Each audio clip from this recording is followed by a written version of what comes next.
We're live. Guys, it's your boy Z-Dog MD, and I'm very lonely today because I am supposed to do the Alt Center show with the other part of the Alt, which is Tom Heineber. But guess what? Tom Heineber did this thing where he had this thing called a baby, and apparently he overslept. And I had been frantically texting Danielle, his wife, who was awake because I happened to know that because she was posting something on something. And I said, where's Tom? And she's like, he's sleeping. And I'm like, he's supposed to be here. 9:30, we're doing a show. You tell Tom Heineber, wake up.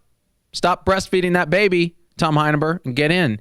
And so he should be almost here. Let me just text him and remind him because you never know. But we're going to talk about things and stuff today. The measles outbreak. We're going to talk about toxoplasma and a lot of really, really dumb things live. Come on, Tom. Oh, geez, dude. Dude, really? My bad. Oh, my gosh. There he is. Hi, people. I'm here.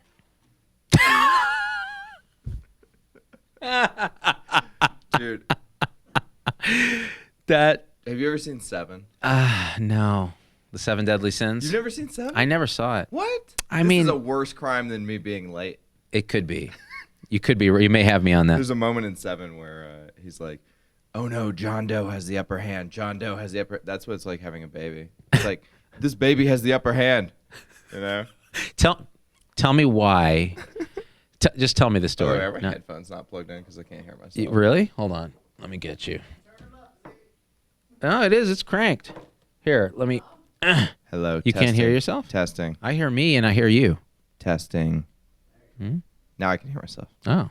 My levels are just low, man. Well, Logan turned it down because you're so loud. Try it again. There we go. This is what we call fascinating podcast. You guys, the Z-Pack needs to understand how Team Z rolls. This is how we roll. Sometimes Tom disappears. Sometimes I disappear.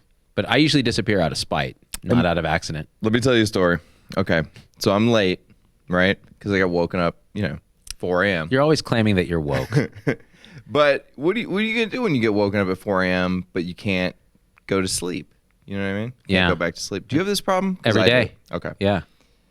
Well, what I do is I argue with anti-vaxxers online. Oh, no. So I went really, that's why you stayed awake? I went on Twitter, Oh. and there was this girl named, well, I'm not going to say her name, but her Twitter handle is @mom of 2 dinosaurs.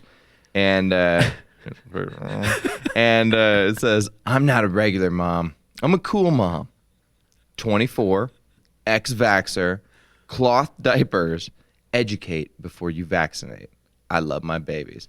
And so I get into it. She's got this baby, allegedly vaccine injured. And I basically just she's like, yeah, on the internet, everybody's always telling me that I'm such a terrible mother for not vaccinating my children. And I'm like, well, yeah, you're basically signing your kid up for the possibility of measles and polio and other things. You said something that rational to her. I've been trying to be rational. Yeah, wow. That you chose not to vaccinate for, right? And it's like, her baby medically cannot be vaccinated, and her doctor said so. And I'm like, really? What did the doctor say? And it's like, here's a video of him. Just look at him. Wait, what? They actually sent you that? That's what she said. She was like, my son must just be faking it for the trend, right? Because I just listen to mom blogs and wear tinfoil hats and do yoga and inject essential oils, right? This is my reason for never poisoning my child again. Before you say it wasn't vaccine related, it was. His pediatrician confirmed. And then she sent me this video of him looking like just a regular cross-eyed baby who's maybe got some spit bubbles going on. I mean, who doesn't look like that at that time of morning? And then I'm like, okay, what did the pediatrician say? She won't say anything. Because nobody said anything to her. She just looked at this baby one day and was like, you look strange. And then from then it was on, So this is what kept you up this morning. Well, and then you went back to sleep. To be fair, I was already up. Right, because of the baby. I have a real healthy baby, vaccinated. Vaccinated fully. Fully vaccinated. By Dr. Blair Duddy, who's going to be on the show shortly. That's true. Yes. Mm-hmm. Not fully vaccinated because she's only had the 2-month schedule of shots. Right. But up to date on the vaccination. Right, yeah. Well, It's true. Up to date. The vaccine thing is keeping a lot of people up at night, especially in these epidemic areas where there are outbreaks of measles that was apparently eliminated largely in the U.S. just a little while ago. Measles is from malnutrition. We don't get measles here because we're well fed in the U.S. Tom, you know, and I know, that the rate of measles was decreasing well before the vaccinations came around to poison our little Paco.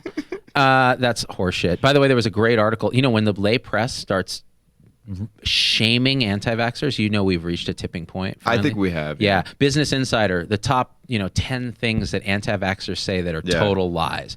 And it was the same as all this stuff, right? I think because, can I say this? Who the fuck is listening to the mainstream press about anything? Even if they're on our side, who listens to them? Yeah, just listen to us, guys. Don't listen. I don't know if I told the story to you, but I have a friend, Chance, and he went to shoot a movie in the Philippines. He was gone for like 2 months. Then he came back, and he asked his stepfather, who's sort of a conservative, Trumpy type guy. He was like, "What's been going on in this country?" He's like, "I'll tell you what's been going on in this goddamn country. A coup, a literal coup. They're trying to oust our president." Because this dude has just been watching Fox News. Fox News has a 24-hour news cycle. They have to fill time. Right. And they're just like, "Hey, what's going on?" Probably a coup. I don't know. I'm just saying. Listen, I tell my mom every week I have a call with her. It's this insane 20-minute rant. This is what I've started doing, is just putting the phone on speaker, like over here, and then just like doing my emails and answering Facebook messages. And it's like, and then I can't believe that what they're doing to him. He's trying to help the country and this is happening. And I'm just like, yeah, no, it's terrible. I know. Well, one of the things is, they qualify everything with this statement. I don't know if you've noticed this, but they say, some people say. Oh, yeah. Some people say that black people have an extra muscle, and they're like, "I'm not racist." Some people say it. And you know what I mean? That's how they get away with it on Fox News. And then on MSNBC, they're like, some people say we should have full communism and the rich are to blame.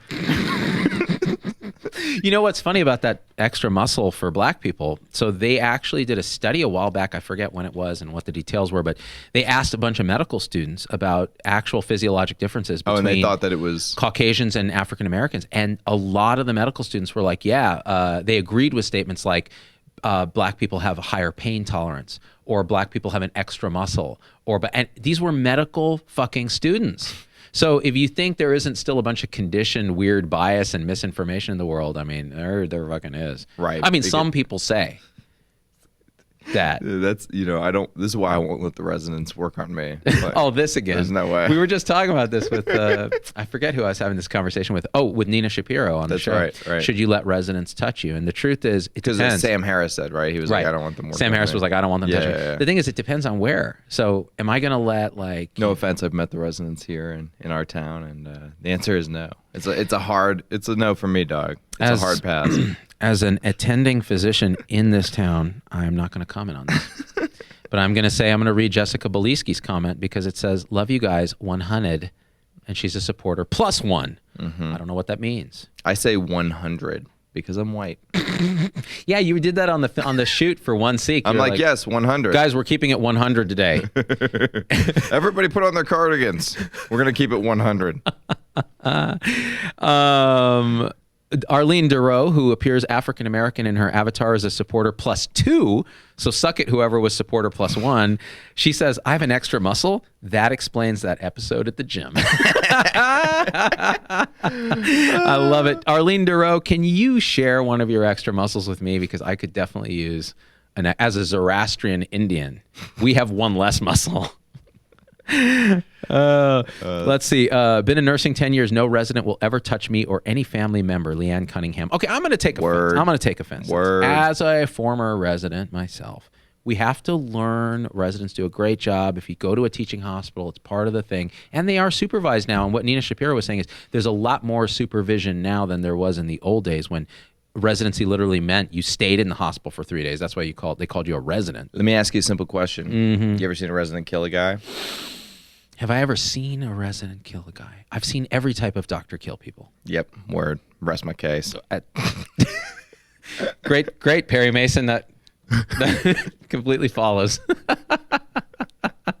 Oh Oh, a lot of people say, see, Allison Fryer, no residents ever for me, but my patients, I roll, we all need to learn. See, that's the thing. It's like, not in my backyard. We need nuclear waste dumps, but don't put it in Yucca Mountain. Well, to be fair, okay, like my wife is a nurse. There's a very short list of doctors who she will allow, and it doesn't matter resident. This is right. Or you're right. senior statesman. It's like there's one doctor, and if that doctor's not available, my wife is basically like when we were looking for OBs, she's like, "Yeah, I'm just not gonna have this baby if she can't do this." I'm like, "You're already pregnant."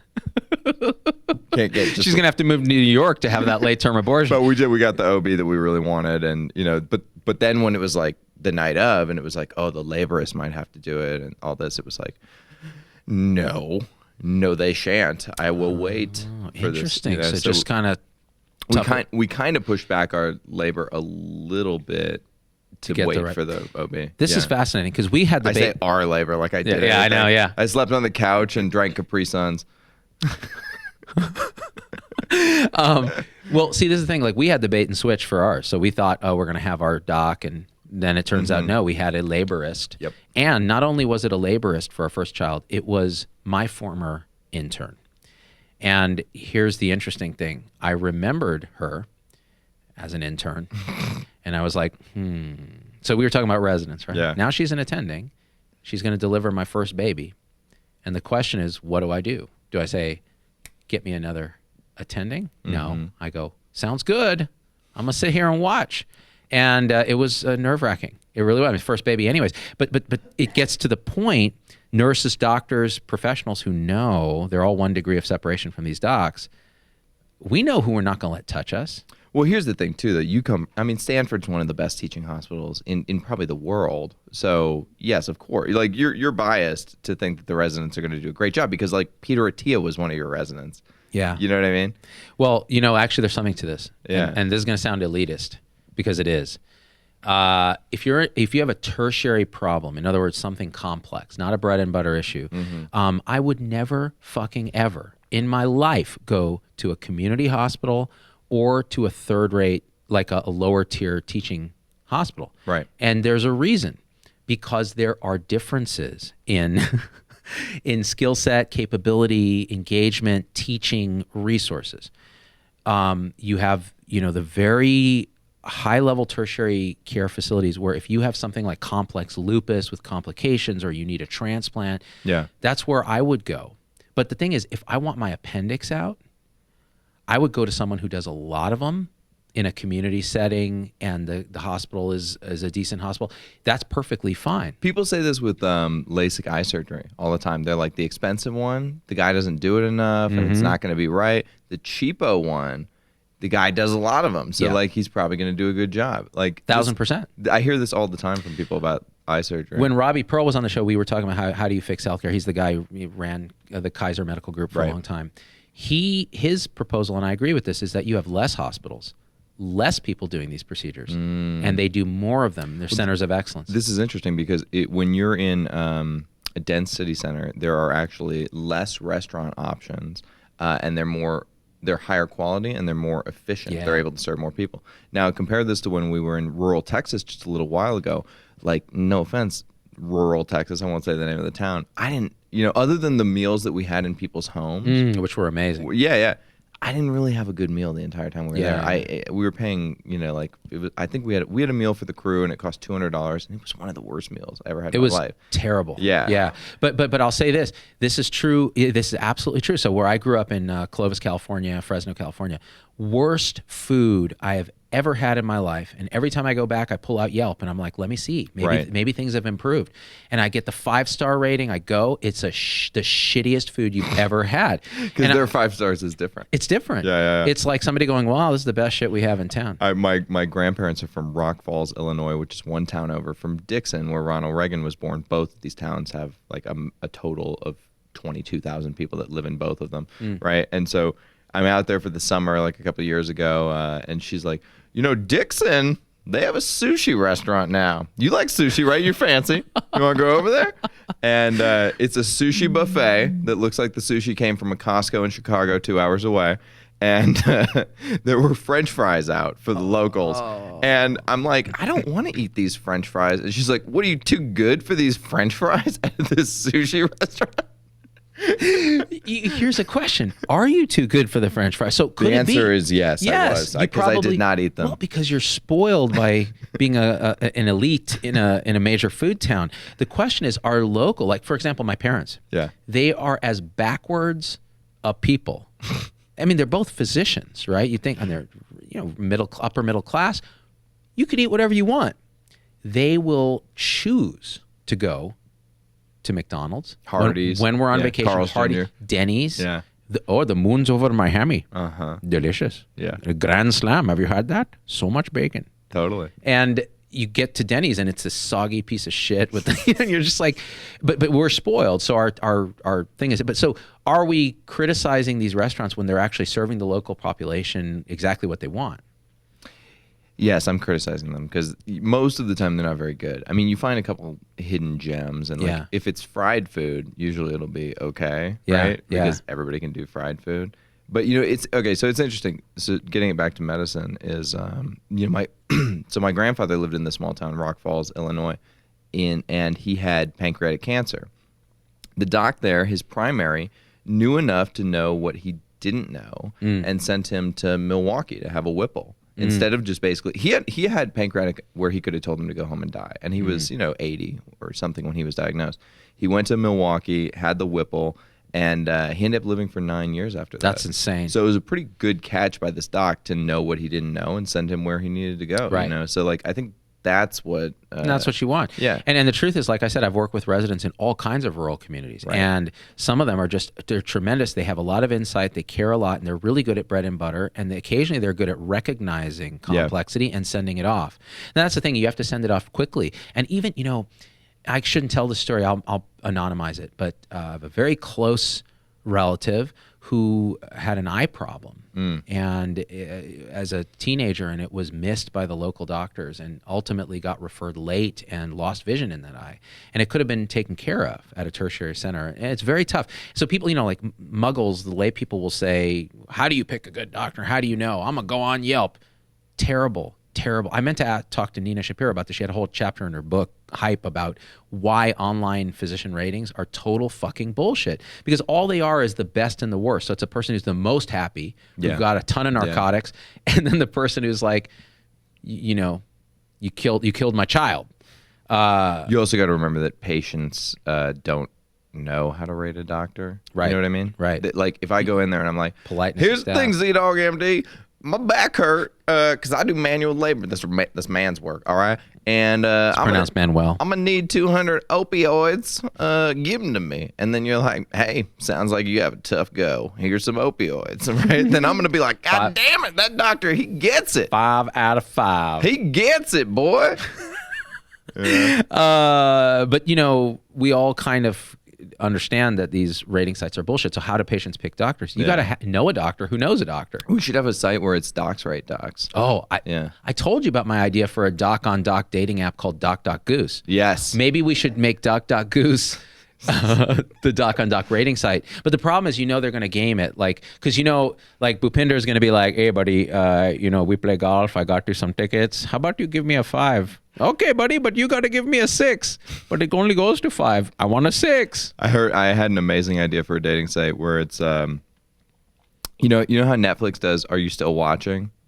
Yeah. This will be like, hey, we noticed you're watching a lot of X. So is Chandra. And she's in your city. You know what I mean? So you can bond over your love of The Office, and then you guys can literally Netflix and chill.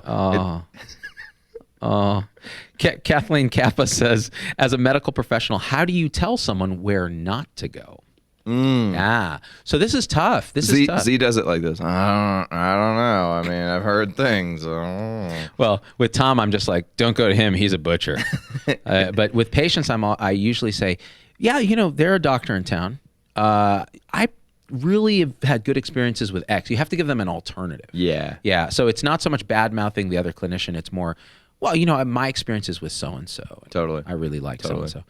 Pam Ann says, LOL, Doc.Goose. I think it's a thing. Yeah. personally. I like it. What do I know? We could marry it with my Duck Dynasty toddler edition called Duck Dynasty. That's the kids version. I love that. Duck Dynasty. They're a bunch of 4-year-olds being like, I don't think the gays should get married. Is the Duck Dynasty guy, are they the Duggars? No, it's different. I get very confused with all these Duggars rednecks. were the people who had a bunch of kids, and then one of the kids molested a bunch of the other kids. That's right. So one of the Z-Packers apparently sent me a message saying they live down the street from the Duggars, and everything you've heard about them is only a tenth of the tip of the iceberg of how incredibly intellectually disabled they are. Can I tell you, I used to live down the street from the Duggars, about 45 minutes down the street because I lived in the next town over. Oh. And, when I was growing up in Arkansas, like they're in Arkansas, there are a lot of people that have 10 kids. Like, it's not like one. I don't know what it is about Arkansas, but man, I had multiple. I would just blend in at other people's homes because it was like, hey, is that the 11th kid? Like, but I'd just be over there for dinner or whatever, I probably had 5 or 6 family friends who had 10-person families. So that's great because you could just slip in under the radar because you were generally neglected as a child. What I'm saying is the Duggars are only only a 20-person family, so they're only statistically out of the norm. It's only a 2x. Like, wow. I mean, and it's a bell curve there, so maybe they're not even 2x. Maybe the distribution, they're really just more in the 80th percentile. Let's see. I had a nurse say, Melissa Bikey Rick said, that's an interesting hyphenated last name. I had a nurse say, I would not blame you if you get a second opinion. Are you listening to me? I would not blame you at all for getting a second opinion. And away I drove to a different ED. Yeah, of course. See, that's a classic one. Nurses know, That's a classic one. Yeah. Nurses can be a little more, like nurses will give you that look like, yep. Oh no. Whereas doctors are like, hey, I don't got time for this, buddy. I don't know why I'm making every doctor an international medical grad like my parents, but see, when I used to work in Fremont, California, which is across the bay from Stanford, at a hospital called Washington Hospital. And this is why I have experience in both a high tertiary academic Stanford center and then Washington Hospital, which was a community hospital staffed by community docs, outpatient docs, et cetera. And they had their own hospitalists and they were great. And so they were really good at bread and butter stuff, really, really good. But if things got very complicated, we would basically transfer the patient to ourselves at Stanford because next week we'd be at Stanford because we'd rotate. And so you kind of knew who were, and it was true at Stanford too, but you knew who the 007s, the license to kills were, and you knew who you would trust. And so the way I would do it was a similar thing. Like, I'd tell the patients, I know you're seeing Dr., blah, blah, blah, blah. Sometimes it's good. It's never a bad idea to get a second opinion. And I have a guy at Stanford who I think is great. You can always go there. Just tell him I sent you and so on. And so we kind of fudge it that way. Let me ask you this question because, I don't know. What causes that person to become a 007? Is it largely incompetence? Is it incompetence plus malice? Is it straight malice? Like, are they billing in a way such that problems arise? Tom, everybody is incompetent in their own way. And I can't speak for all of them in one fell swoop, but I'll say this. All those can be true. The most common reason I think for doctors, in my experience, not being great is they just were never that driven or engaged in this in the first place. So in other words, they went in, their parents pushed them into it, whatever it was, and they just don't have, it's hard to be a doctor. It's hard to get into medical school, but it's not that hard. Yeah. And so if you can get through, you go to the Caribbean. Yeah. You even have U.S. medical schools. I mean, you can cruise through without learning a whole bunch, actually. And we had a saying at UCSF, and this was one of the top schools in the country at the time. I don't know where it is now. I hope it's still one of the top schools. Otherwise, it feels weird to say I went to UCSF because I'm arrogant that way. We used to say P equals MD. So we were pass-fail. So if you could just pass the first 2 years, you were going to get an MD. So you could be the last in your class. And your patient, what do we call the last in your class in medical school? Doctor. Yeah. So there is a component. That's funny, of that. too, because we used to have a saying. It was no P equals VD.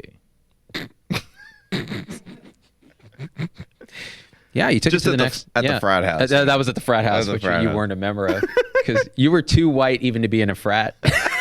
They wouldn't take you. I would have been in a frat, but here in Vegas, where not a big thing. I went to art school in Chicago, and then I transferred back here to UNLV in Las Vegas, and neither of those places had Greek communities. Big Greek I mean, there was, but if you were part of it, you were kind of the loser, Right. You're like, the only place that'll take me is like the frat house. Right. Whereas in the South, if you're not in one of the frats or the sororities, then you're not you're cool. kind of At Berkeley, it was like only the weirdos were in the frats. Yeah, exactly. We had something called Frat Row. It was all the houses. And they were the oldest, most beautiful houses there, but they were filled with the biggest idiots. You're just like, totally. Oh God, what? It's just a bunch of dudes who can't admit they're gay. You know, they're just like, hey, dude, let's do this thing where you shove the thing up my butt as a joke. You know.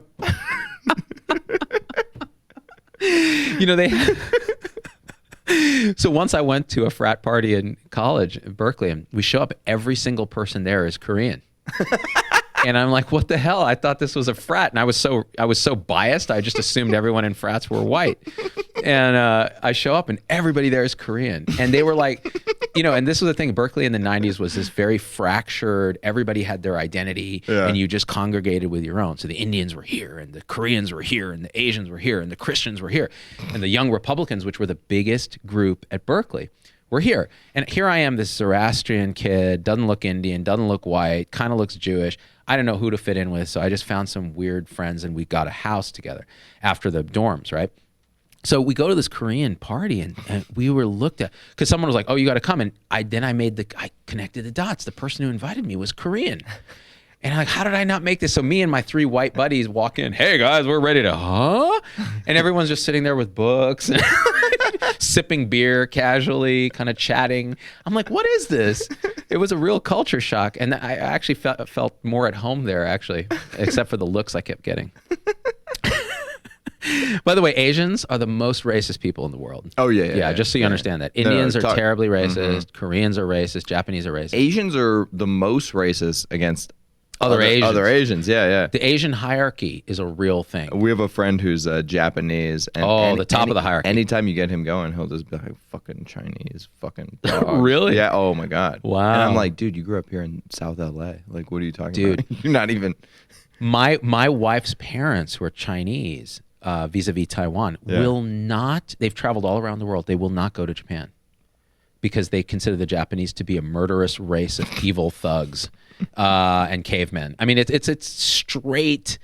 It's a mix of nationalism, racism, some weird phrenology. They're still judging people the size of your head. Can I tell you something? I straight up don't understand racism. Tell me why not? I just don't get it. Like everybody's. Well, okay, maybe this is a conservative ideal where I get to the center right part of the show, but I treat everyone as an individual.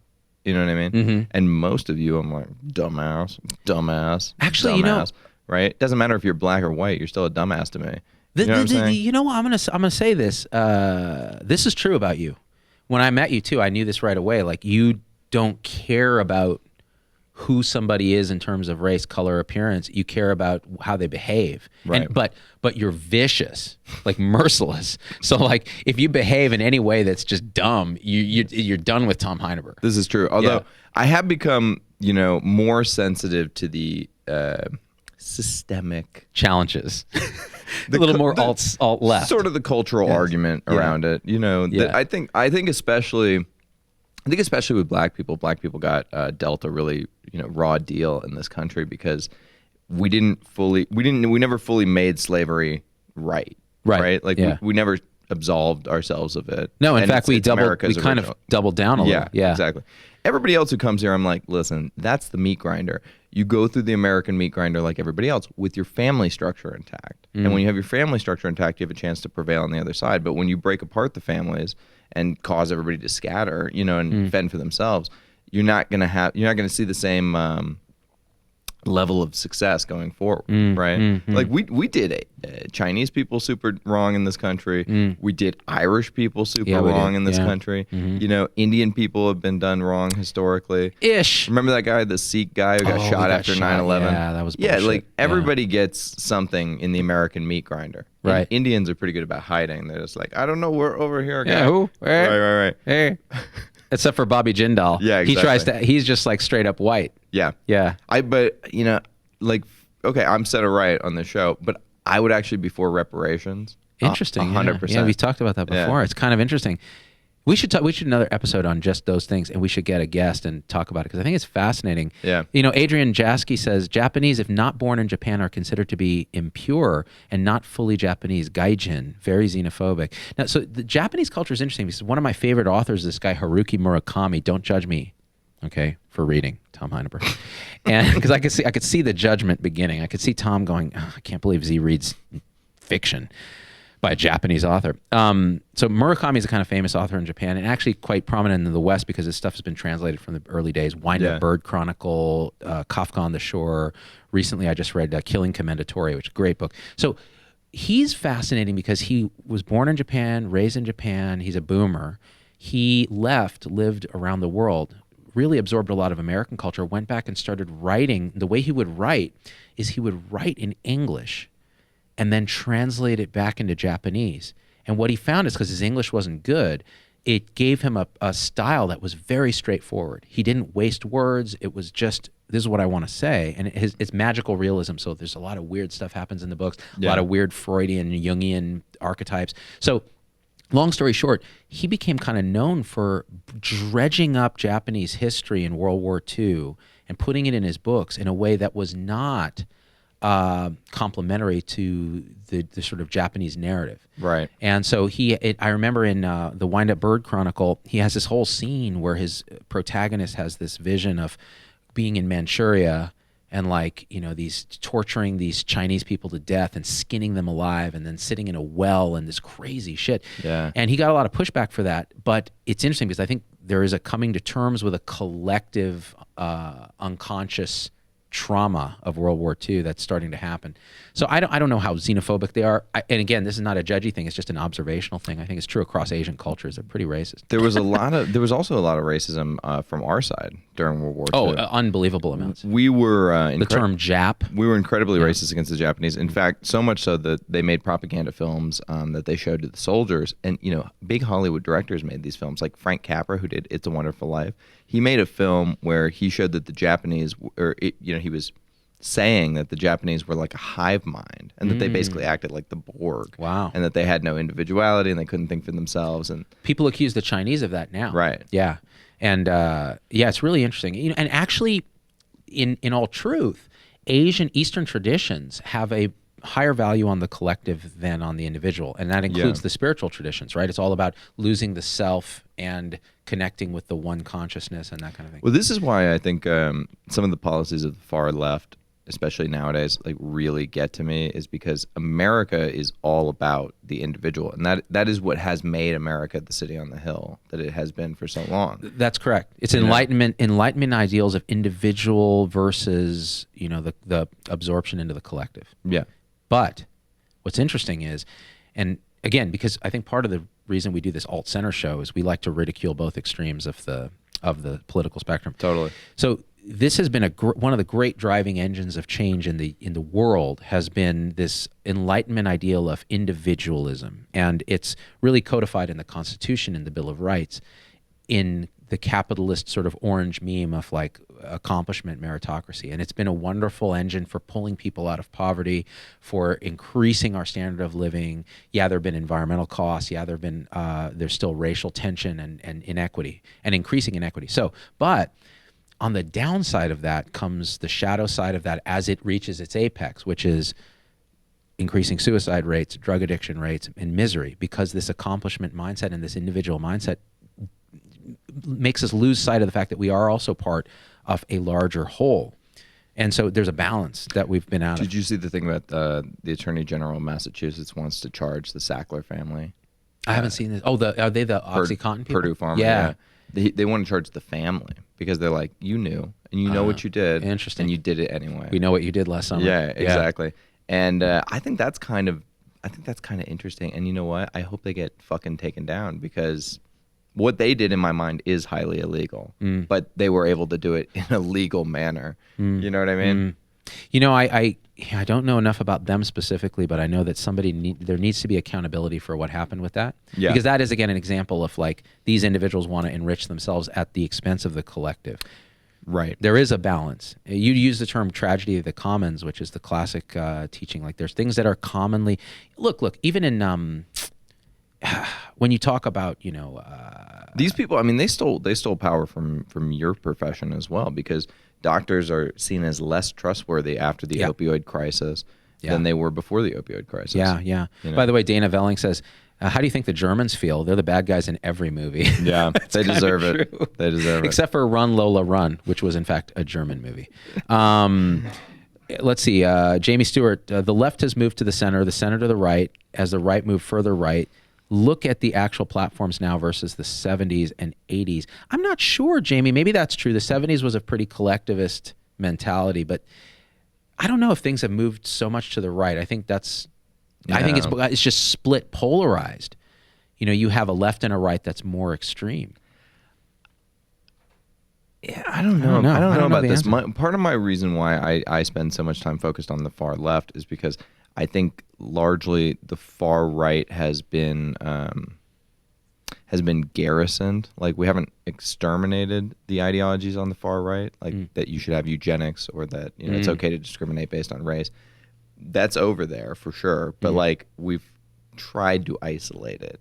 I mean, you can't come out and say the N-word in a public debate anymore and be taken seriously. You probably could have 30 years ago.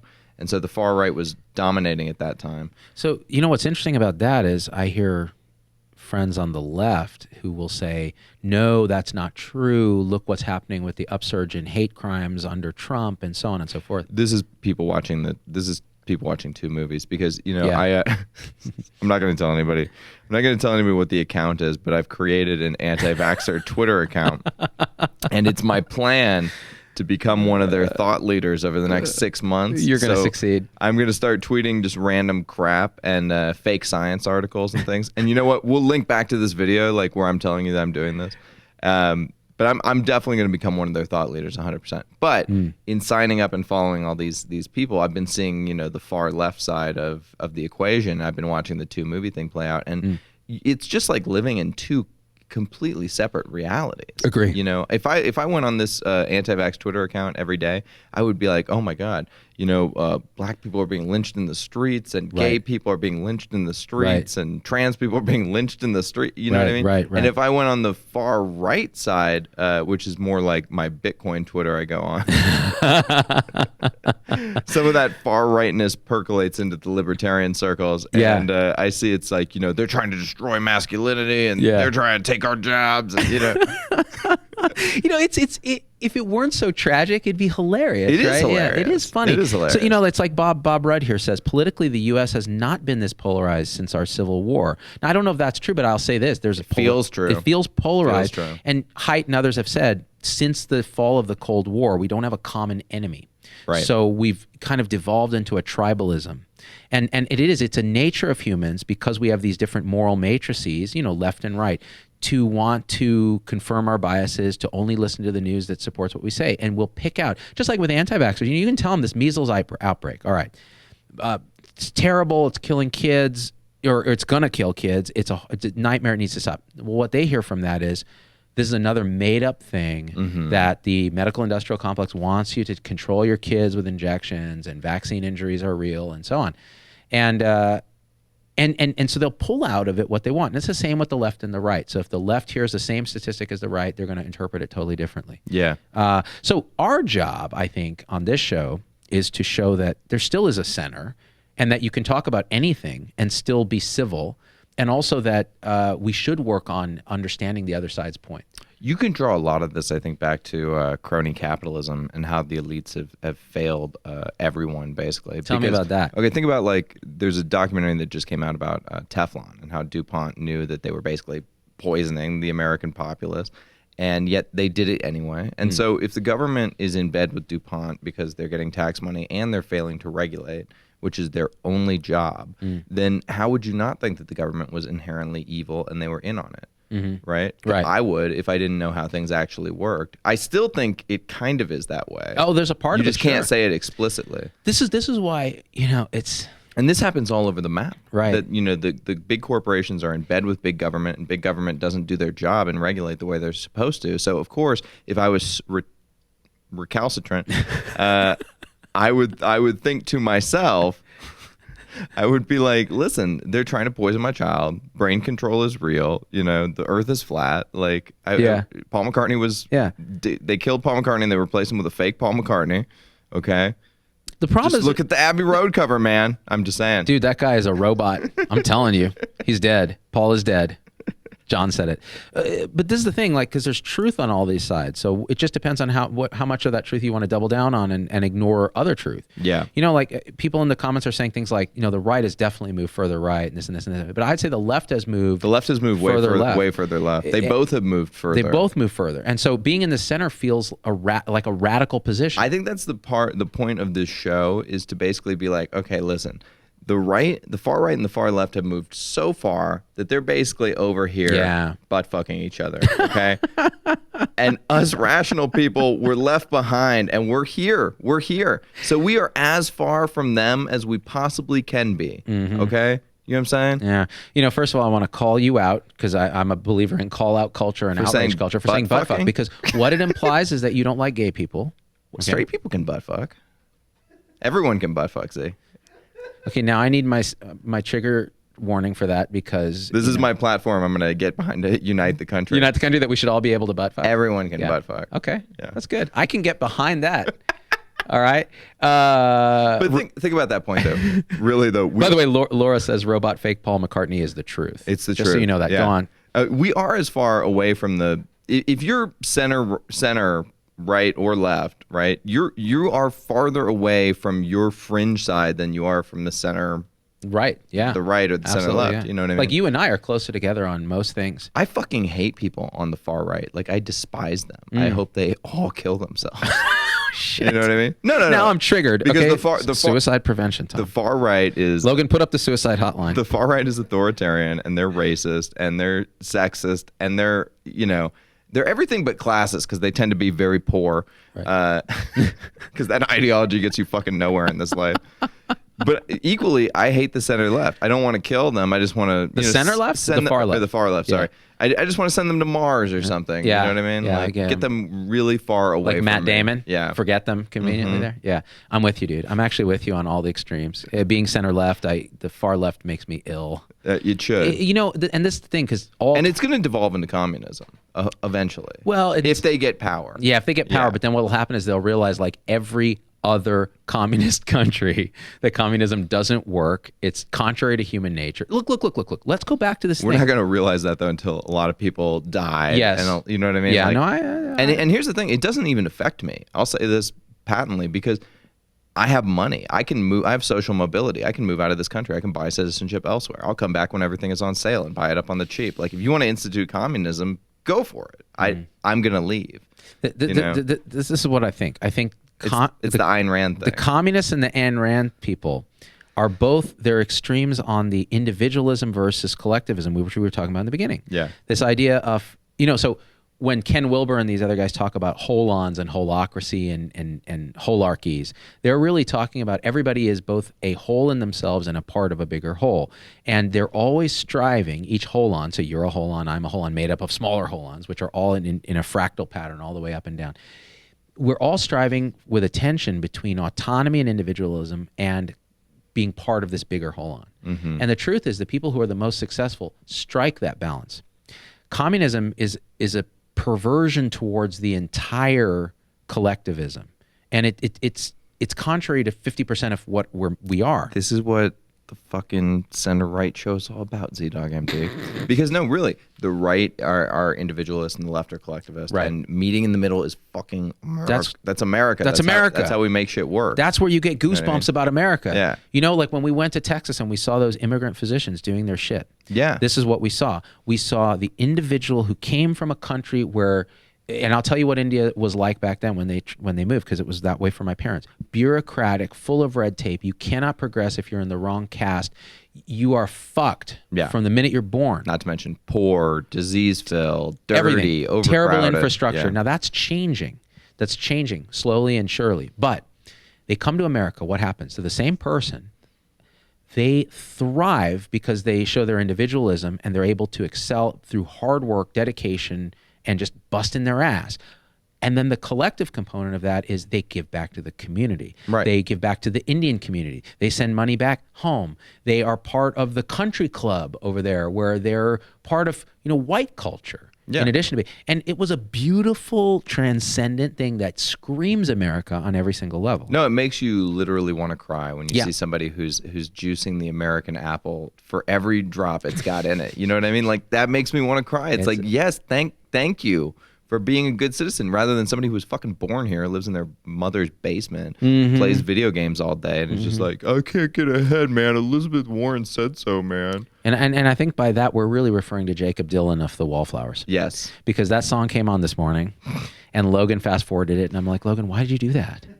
I mean, you can drive it home with one headlight. I just really wanted to do that. Yeah. I really did. Not a big Jakob Dylan fan. You know what? No, who is? I like Bob though. Bob is awesome. Bob is my man. You know the best Bob Dylan song, and you cannot argue with me, I'll fight you, is "The Man in Me Will Do That's a good one. Nearly Any Task And as for compensation, there's a little he would ask. Take a woman like your kind to to find the man in me." I like the Hurricane. That's my favorite That's one. a great song. Yeah. That's a great Although song. the Hurricane actually probably murdered those people. Like, seems like he kind of did when we look at the evidence after the fact. No comment. Reuben Carter. Reuben Carter was falsely tried. The crime was murder one. Guess who testified? Bellow and Bradley, and both all they lied. Don't forget the jury was white. Oh, Risa Dubois, quote, "Juicing the American apple." That's what we're doing. And you know what? You know how we feel about juicing on this show. It's bullshit. I tell you, I got stopped in Costco the other day because I was buying like the nasty vegetable juices. Oh, yeah. Where it's just all vegetable. Yeah. And the woman next to me is like, "Hi, those are good." And I was like, "No, they're disgusting." And she's like, "Then why do you buy them?" And I was like, "Because they're healthy." And she was like, "I think, do they taste good?" I was like, "They taste like pure garbage, like from the bottom of a lawnmower." And she was like, "Okay." And then I saw her pick them up and put them back down and get the apple juice. Anything that's good for you, Tom Heineberg, tastes like fucking shit. It does. We But know just, this. Like, pound it down, man. Yeah, look, I can take my medicine. How do you feel about apple cider vinegar, ACV? Oh, the notorious ACV? Yeah, Yeah. fool, I know about apple cider vinegar. What you want? Now, give me this mic. Let me tell you about Listen, apple here's cider the thing. vinegar. I've been taking some apple cider vinegar for no reason, just because somebody told me it was healthy, and I was like, "All right."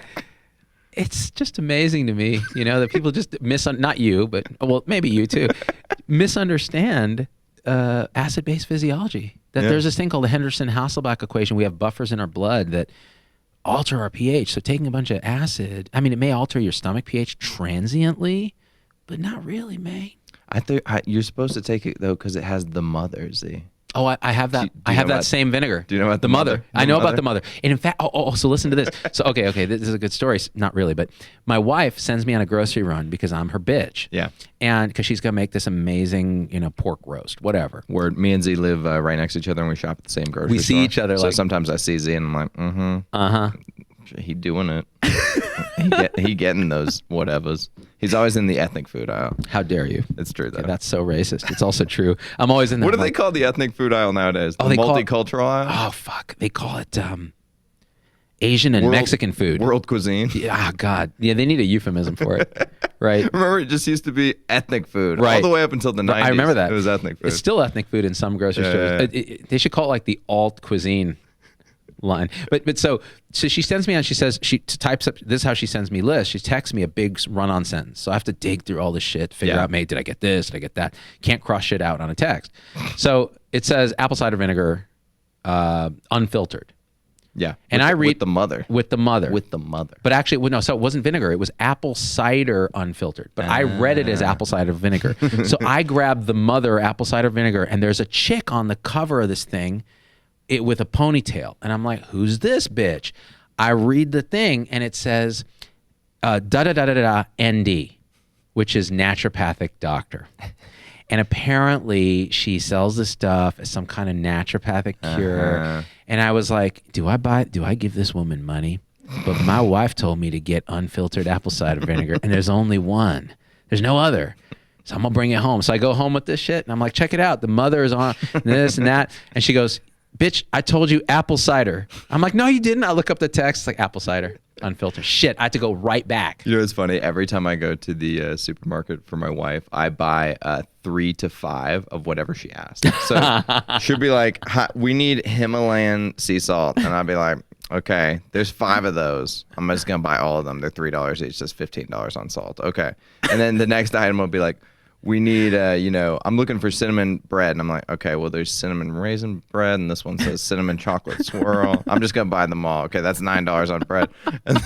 And then my grocery bill is always like $300 when it should have been like $82. Right. You know? I think you told me one time, like your monthly grocery bill is something like $20,000. Something No, ridiculous. yearly we spend $20,000 on food. Oh, got it. But it's because we just do Postmates all the time. And Yeah. we eat out for like almost every meal. Yeah. It's one of our chief indulgences. It's truly insane how much I spend on food. It's funny. So Kathleen Raposo says it's called the International Food Aisle, and then others say the Asian and Hispanic food is what is in their supermarket. So here's the thing. Speaking of that, so What if you want different types of cuisine? I don't know, man. You, know? only need one type of cuisine. Fool. I did a talk a few years back at this thing called Success Summit 3.0. And it was in Boulder, Colorado. It was a bunch of new age hippies talking about, that's right. Yeah. But it was led by John Mackey, the CEO of Whole Foods. That's right. And he, despite his sort of image as this new age guy, is a vicious capitalist. Oh, yeah. Like, I mean, Hardcore. Yeah. Like Randian level. That's why everything at Whole Foods costs like $22. Bingo. You know. And so he's hosting the conference. So I go up and I do my bit about By the way, you know it's half foods now because Jeff Bezos getting divorced. Oh, Yeah. that's good. Burn. Half a burn. Half foods. Facial. Disgraceful. You got moted. So Mackey does his talk, then I go up and I do my talk, and it's all the hippies are listening, and I'm like, oh, Hal 3.0, and I made a joke. I had my dad make a joke on the fly. I made this up where he's like, look, buddy, he's talking to me, giving me career advice, and he's like, you want to do primary care, you're an idiot. You're going to be broke, okay? You know what? You want a real career? I went the other day to Whole Foods. I bought 3 items, $80. That's a good job. and Mackey's sitting right in the front, and he's staring daggers at me. The audience goes crazy. They start laughing. I get down. He goes up. Where's Zubin at? I'm sitting like somewhere in the back. Hey, John Mackey. Wow, famous. He looks at me and he goes, yeah, we're going to put you doctors out of business. We spend like 5% of our dollars on food. It ought to be 25%. And we could put you guys out of business. And then the audience goes crazy. And I'm like, that's a goddamn lie. Okay. You still need me to take your appendix out when that shit bursts. All right. And I'm thinking little tears are starting to form in my eyes. I'm like, John Mackey's making fun of me. Every food documentary starts with that same goddamn quote from Hippocrates. Right? Where Oh, it's right. like, Let food be thy medicine. Let food be thy medicine. When medicine won't be thy medicine, let food be thy medicine. And the quote should be, hey, it's Rome in like the year whatever the fuck, and I have no idea. We all die from some crazy shit right. all the time. You know, I agree 100% with that. We don't have penicillin here, man. I agree 100% with that statement, assuming that diltiazem is a food, amiodarone is a dessert, and Lasix is a freaking appetizer. All right? If that's the case, then let food be that medicine. I say let medicine be thy medicine.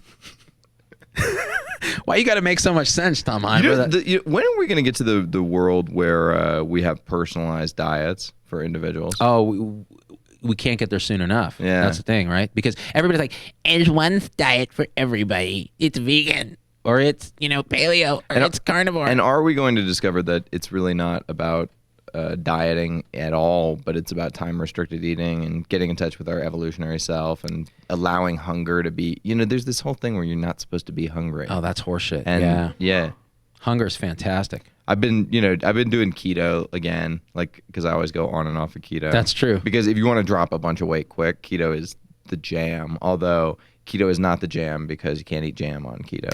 But the thing is, see, this is the thing. You kind of do keto kind of ketarded. Yes. Like you're not full ketard. You're just, No, that's lazy keto. I'm not doing lazy keto right now. I'm doing full keto, which is brutal because you have to eat under 15 grams of carbs. I did it for 8 months. Yeah. It's really hard. I lost hella weight. I got a 6-pack of abs. Mm-hmm. I felt pretty good, but I was miserable, and then I couldn't eat what I liked, and I felt restricted. I couldn't eat with my family properly, and then my lipids went cuckoo. You can't really eat out either because you know what I found? You have to eat like a lot of like lettuce wrap type sandwiches. Yeah. And you're increasing your risk of E. coli, E. coli. basically every time you do. Every time I have one of these lettuce wraps, I end up getting violently ill. It's because it was picked using, fertilized using night soil somewhere in Mexico. Right, exactly. Actually, it's not. It's usually the U.S. products that are tainted because Logan probably goes out into the fields at night and takes a dump. There are a whole bunch of people, though, that think that they can just use nutrition to basically live forever. And, well, here's the thing is like nutrition is so great. It's so great all the way up until you have a real fucking problem. It was like Steve Jobs. Like Steve Jobs got pancreatic cancer and then he went on like a fruitarian diet or whatever. That's so retarded. It's a bad idea. You know what I'm saying? Like, so I think knowing when to, like, it's magical thinking because they're like, I can just eat apples and then I'll be cancer free because apples cure cancer. And it's like, they don't do shit. They're just apples, man. It's like I tell people, if you ever saw that G.I. Joe episode where there was a huge monster that was like an amoeba and they needed to kill it, they lured it over an apple orchard. And they ended it has cyanide. And it has cyanide in the seeds in the apple. And I'm like, you know what? Knowing is half the battle, bitch. I just killed that amoeba, G.I. Joe style. Carol Sanders loves keto, has been doing it for type 2 diabetes and chronic pain, and it helps with flares. So there are a lot of people for whom it's really, really good because it does reduce inflammation in a lot of people. Their CRP, their ESR, they drop really low. It's a really hard diet to do. It's a hard diet to stick to. Yeah, it's really hard. You have to have a lot of discipline. This was my story. I was chubby. I was getting older. I was like, I'm never gonna get rid of this gut. And now I'm getting older, and I love to eat. Food is my favorite thing. How do I eat as much as I want to be full and still not be fat? And I was like, I heard about this keto thing, and I'm like, okay, I'm gonna do that. And this was a few years ago, and it worked. But then what it really did was give me the discipline, the ability to go, you know what, I can actually take charge of what I eat and still be happy. So then doing intermittent fasting with a Mediterranean diet, eating one meal a day, watching the extraneous carbs, that works great. And I had the discipline, but it took a long time on keto to get that discipline. I've been always a binge disciplinarian. Yeah. Where I'm like, That's true. For 3 months, nothing non-keto will enter my mouth. And then after that 3 months, nothing keto will enter my mouth. Right. I've seen that. I like yo-yo back and forth. Yeah, you're like the yo-yo ma of white people. I don't know what that means.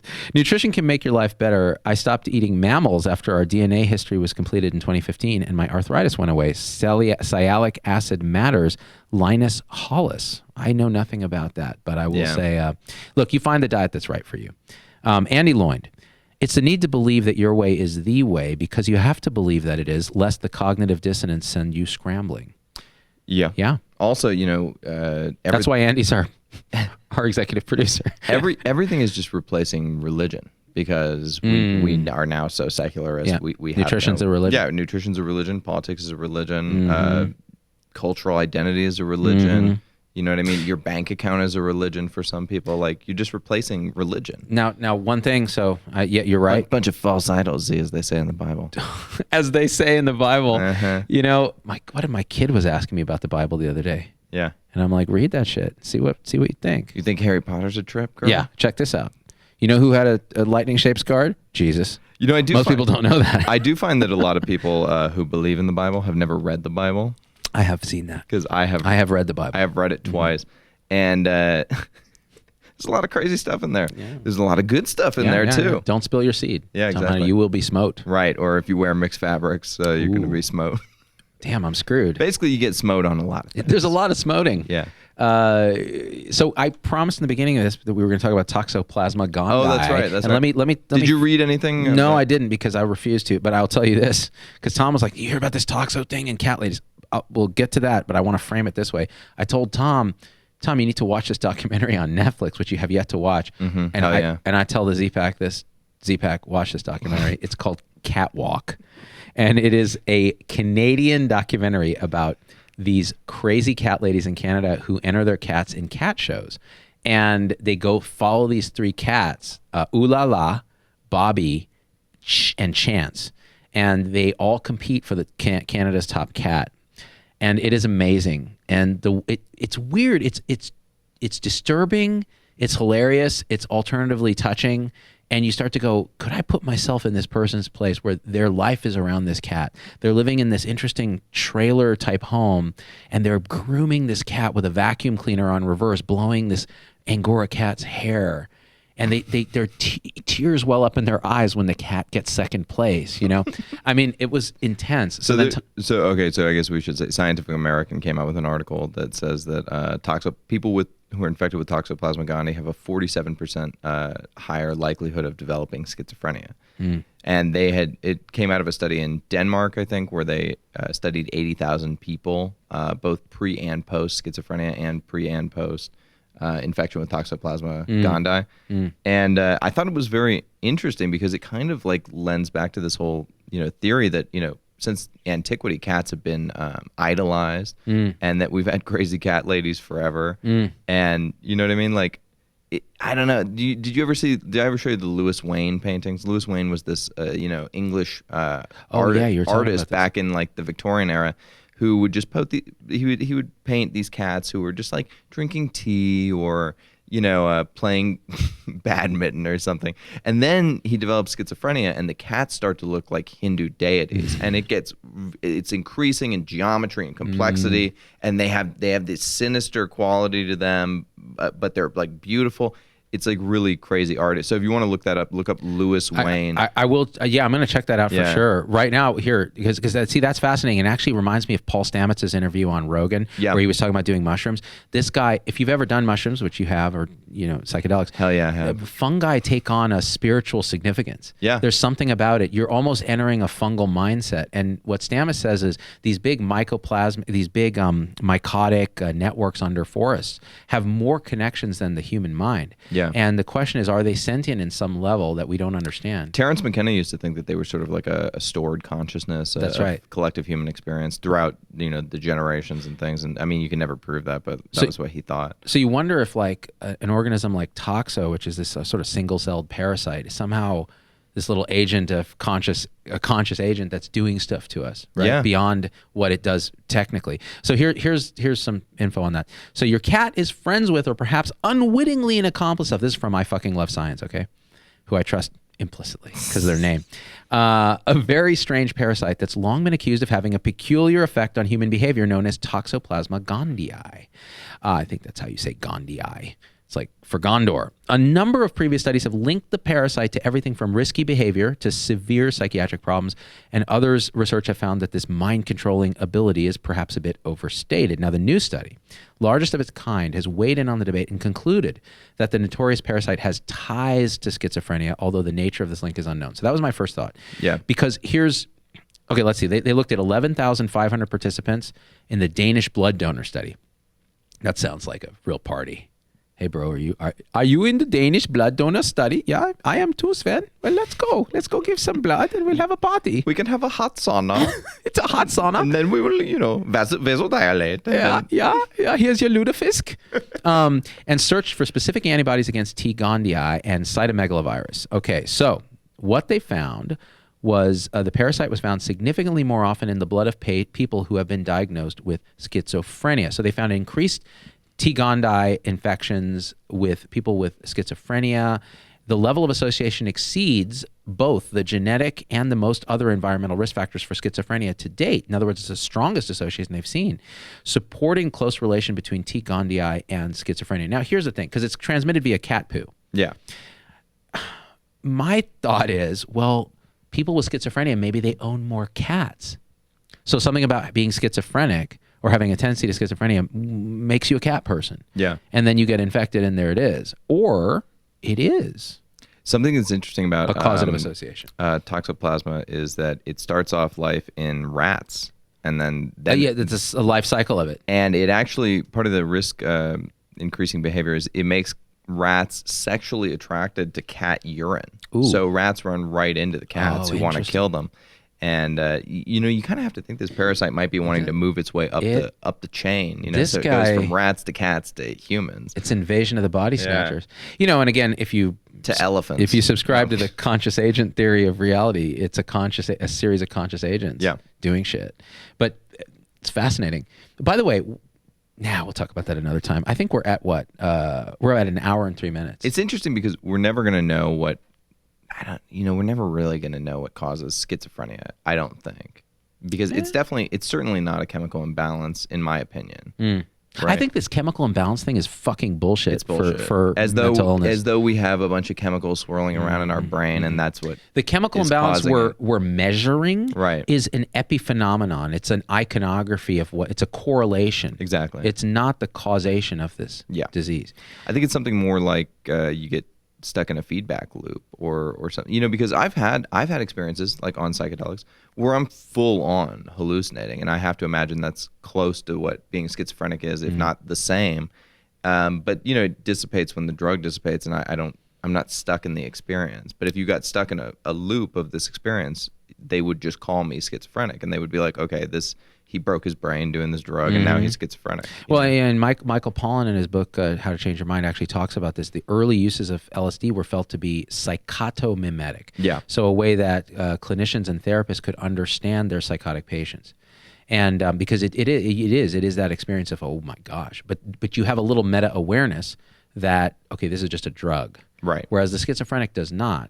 There are other things. You talked about getting caught in loops and things like that. Even Stamets talked about that with his stuttering, that the psilocybin experience, high dose, actually reset that loop. Yeah. And he was able to step out of that pattern of behavior.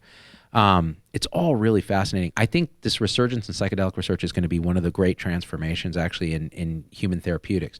And it sounds overblown, but it's not. No, it's not absolutely overblown, especially not if you've done psychedelics and the potential for the reset. And we should clarify this. It's not just done psychedelics. You have to have done a proper dose in the right set and setting. Right. With the right intention. Right. Otherwise, you're just out there going, dude, look at the tables going, dude. It's like Stamets said on the show. He's like, I hate it when people call them shrooms, man. Yeah. That really is just a bastardization and a belittling and a sillyification and an infantilization of what is really a powerful therapeutic, the likes of which we do not have in our armamentarium. They're entheogens. Yes. That's which what means spiritual genesis. Yeah. Man, it's really fascinating. Let's do some drugs, man. I know, man. I really want to, except I don't want to lose my medical license. I have to wait till it's legal. It's been like 7 years since I've had a high dose psychedelic experience. Yeah. Tom and I have been talking about this, because we need this spiritual reset at some point. I think part of the problem is, like right now, if you want to do it in a proper set and setting, you have to basically go down to Costa Rica or somewhere where it's legal, and you got to participate in this weird ritual in the jungle in a language you don't speak, and people are singing Icaros at you and things. We should be able to do it here in a therapist office. It's pronounced the rapist. By the way. Yeah, no, exactly. And here's even a bigger twist. So as a doctor, I have to write, when I re-sign up for my license or my privileges, there's a question on there that says, do you do illegal drugs? Yeah. And those drugs are illegal. And so to be honest on that question, I can't do those drugs. So they need to be legal in a therapeutic setting. And now, if you went to a province where they were legal and then did them, you could answer honestly and be like, no, I don't do illegal drugs. That's probably true, yeah. Because I transported myself somewhere where they were legal and then I did them. That's probably true. There are interesting questions on that, actually. Do you have any condition, substance abuse, mental illness that would affect your ability to perform your duties as a doctor? Mm-hmm. And it's like, wow, you need a lot of insight to answer that one right. Yeah. And I'm like, no. I mean, except I'm a little crazy, and sometimes I wake up at night screaming, but other than that, people used to say things like, once you do LSD once, yeah, you're done. You're criminally insane. That's how they do it. They have a test, and you're clinically insane and criminally insane. Flashback. Yeah, you know what it's called? It's called being woke, bitch. Yeah, and you have flashbacks. Okay. Do you know how much acid you have to do to have a flashback? Yeah, you have to be like Timothy Leary level. Tremendous. Well, flashback is simply remembering what it was like to be on acid. Yeah. And it's a wonderful, beautiful thing. You go, oh shit! Unless you had a bad trip.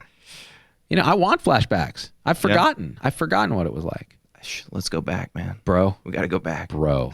What was really funny is Rogan was telling Stamets, he's like, bro, you just need to go back in that tree. Because he's like, 10% of the time I still stutter. He's like, well, go back to that tree, take another 20 grams of mushrooms, and you can kill that other 10% too.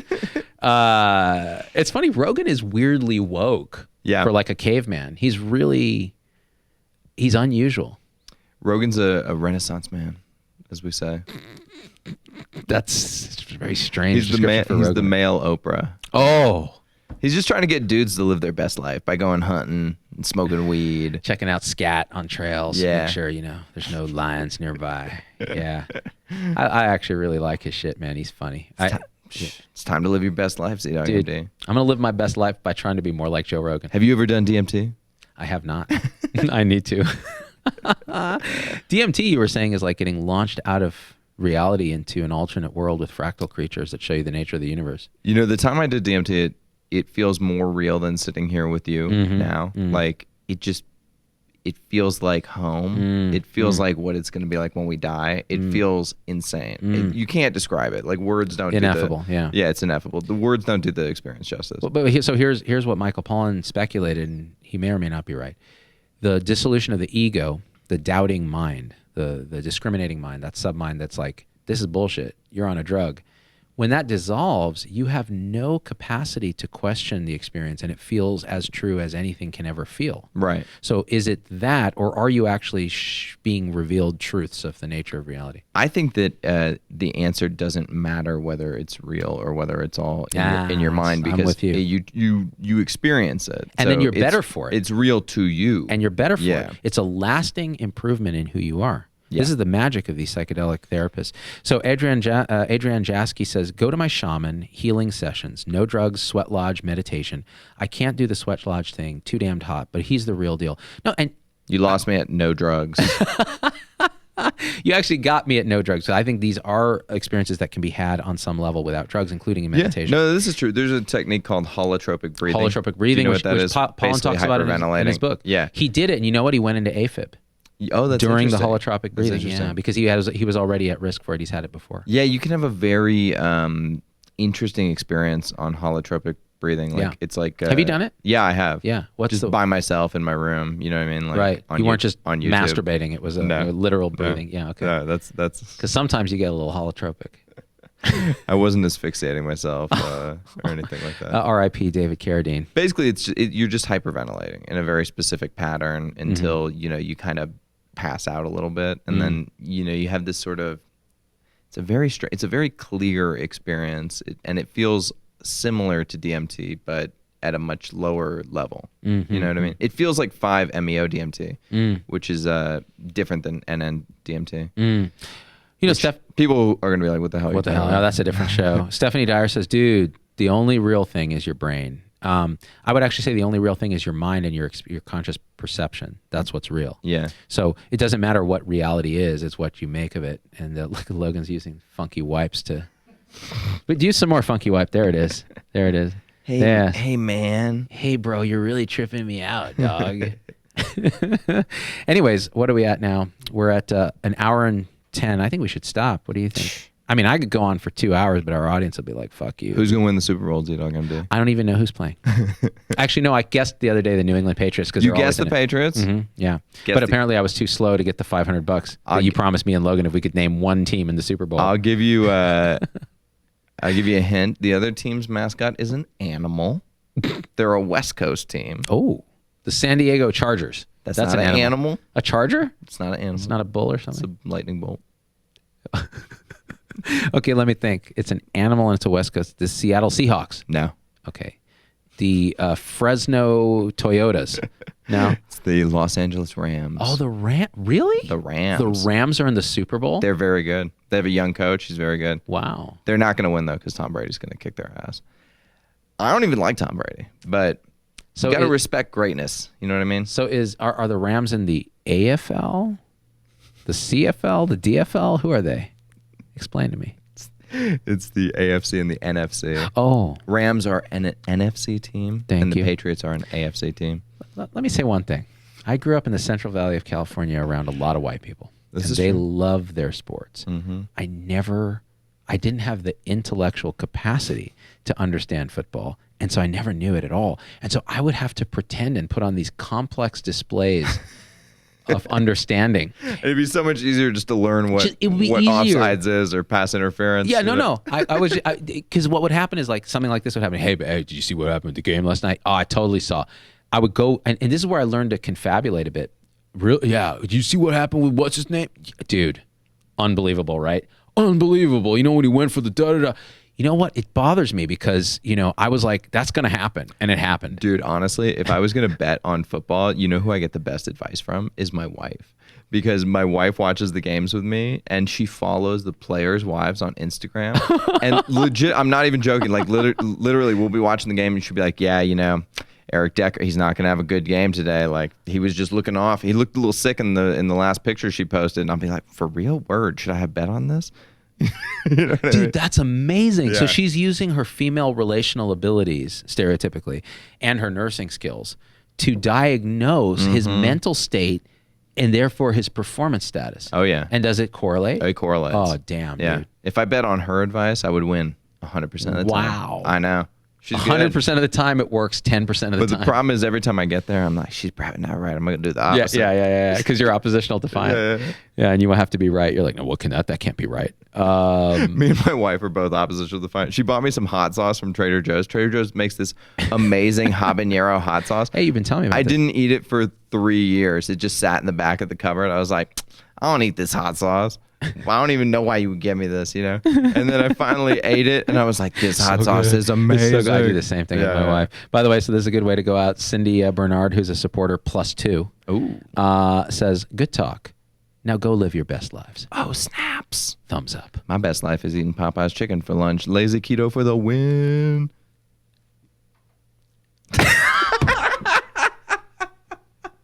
And we out. We're out.